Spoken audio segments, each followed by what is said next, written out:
Imagine une planète où il n'y a plus rien. Il n'y a plus d'animaux, plus de végétation. Tout ce qui reste, c'est un nuage de cendres et tu es seul. Est-ce que tu te battrais encore pour survivre dans ce monde?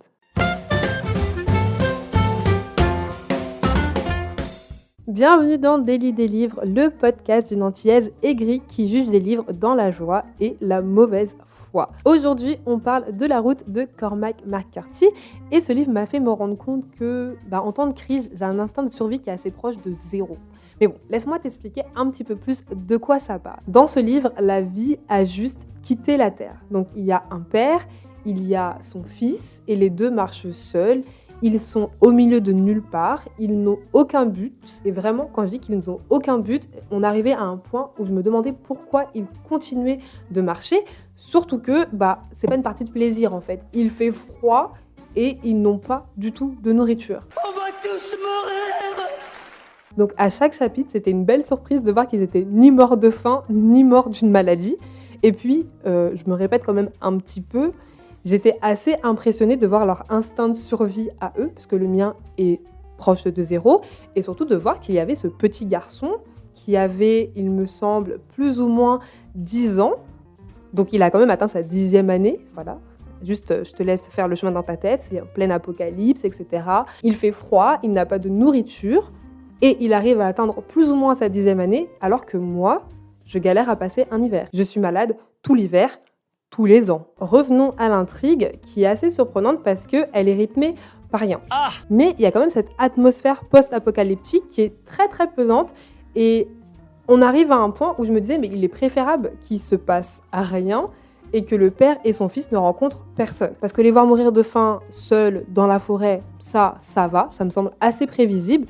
Et même, je me demandais du coup pourquoi c'était toujours pas arrivé. Par contre, j'ai un petit peu regardé Walking Dead et du coup, je sais qu'il ne vaut mieux pas qu'il rencontre d'autres marcheurs parce que lorsqu'on rencontre d'autres humains en temps d'apocalypse, on ne sait pas du tout ce qu'il peut arriver. Ça peut être des rencontres sympathiques, ça peut être des rencontres amicales, mais généralement, ça peut finir avec des coups de feu, ça peut finir par un kidnapping ou même autre chose bien plus glauque. Et en fait, c'est justement le fait que je ne sache pas ce qui peut leur arriver s'ils rencontrent d'autres humains qui était très pesant. Et personnellement, je ne suis pas armée pour ce genre de stress. Et sinon, je sais pas si tu as déjà remarqué, mais souvent, c'est les gentils qui racontent l'histoire. Et c'est encore plus le cas lorsqu'on se trouve dans une intrigue qui tourne autour de la fin du monde. Et dans La Route, justement, on est dans ce cas-là, on a des gentils qui nous racontent leur histoire. C'est surtout le père est le héros, c'est celui qui trouve à manger, donc on n'a pas du tout envie de le voir mourir. Parce qu'en plus, si on le voit mourir, ça voudrait dire que le petit garçon se retrouverait seul et qu'il mourrait lui aussi. Et on n'a pas envie de voir un petit garçon mourir.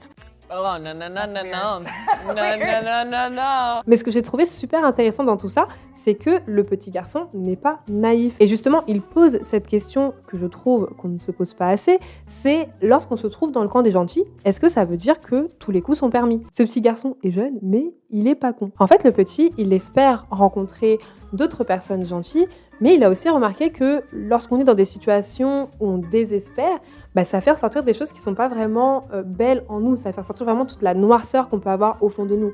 Et même si lui et son père se considèrent comme des personnes gentilles, ils se rendent compte au fil de leur aventure qui mène nulle part, qu'ils peuvent très bien devenir les méchants de l'histoire. Donc la grande question de ce livre, selon moi, et je vais terminer avec ça, c'est est-ce qu'il vaut mieux mourir en gardant toute son humanité ou est-ce que il faudrait pas survivre, mais en faisant des choses monstrueuses. Si tu veux mon avis, qui ne vaut rien, mais je te le donne quand même, au vu de ma capacité de survie, je pense que je préférerais mourir.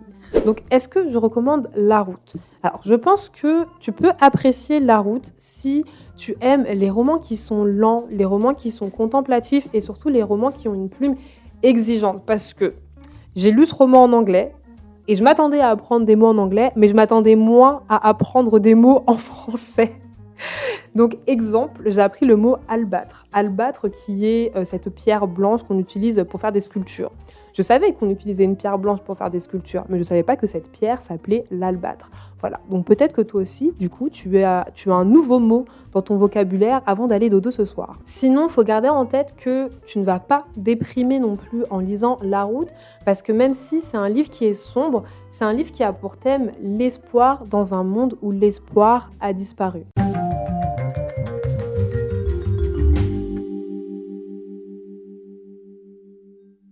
Pour terminer, je te recommanderais un livre qui a aussi pour thème l'apocalypse et des personnages qui marchent un peu sans but réel. C'est La parabole du sommeur d'Octavia E. Butler. C'est un roman dans lequel les États-Unis sont plongés dans la violence et la pauvreté, on va dire, après une énième crise. Et là, on va suivre une jeune afro-américaine qui s'appelle Lorraine et qui se prépare à quitter sa maison sans rien dire à sa famille parce qu'elle sait que les barrières qui sont autour de chez elle et qui protègent sa famille et elle-même vont bientôt ne plus résister aux attaques extérieures. Et voilà, on arrive à la fin de mon retour sur La Route de Cormac McCarthy et on se retrouve dans un prochain épisode pour parler d'un jeune adolescent qui apprend à être un père avec le roman Young Adult Concrete Rose d'Angie Thomas. J'espère que mon retour t'aura permis de découvrir ta prochaine lecture ou mieux de t'éviter de perdre ton temps avec un livre qui ne te plairait pas. Et si tu lis par procuration, j'espère que tu auras passé un bon moment en ma compagnie. Et si c'est le cas, je t'invite à mettre 5 étoiles au podcast Délit des livres et à le partager à un ami qui a besoin de lecture dans sa vie. Sur ce, je te dis à la prochaine, je t'envoie des cœurs sucrés. Tchuss!